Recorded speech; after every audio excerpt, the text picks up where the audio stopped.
Every cook can govern. Section. Intellectuals.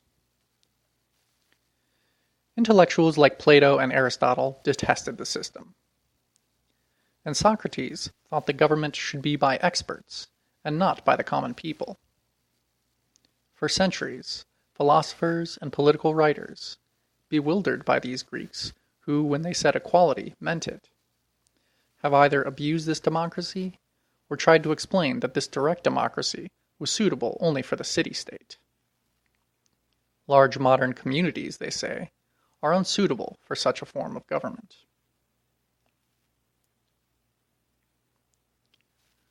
We of correspondence believe that the larger the modern community, the more imperative it is for it to govern itself by the principle of direct democracy. It need not be a mere copy of the Greek. Otherwise, we face a vast and ever-growing bureaucracy. That is why a study, however brief, of the constitution and governmental procedures of Greek democracy is so important for us today. Let us see how Greek democracy administered justice. The Greek cities for a time had special magistrates and judges of a special type, like those we have today. When the democracy came into power, about the middle of the 5th century BC, there began and rapidly developed a total reorganization of the system of justice. The quorum for important sessions of the assembly was supposed to be 6,000. The Greek democracy, therefore, at the beginning of each year, chose by lot 12 groups of 500 each.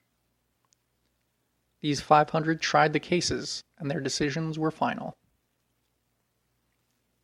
The Greek democracy made the magistrate or the judge into a mere clerk of the court.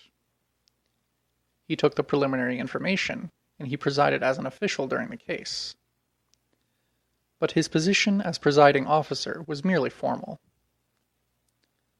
The jury did not, as in our courts today, decide only on the facts and look to him for information on the law. They decided on the law as well as on the facts. Litigants pleaded their own case, though a litigant could go to a man learned in the law, get him to write a speech, and read it himself. The Greeks were great believers in law, both written and unwritten. But the Democrats believed not only in the theory of law, but in the principles of equity, and we can define equity as what would seem right in a given case in the minds of 500 citizens chosen by lot from among the Athenian population. End of section.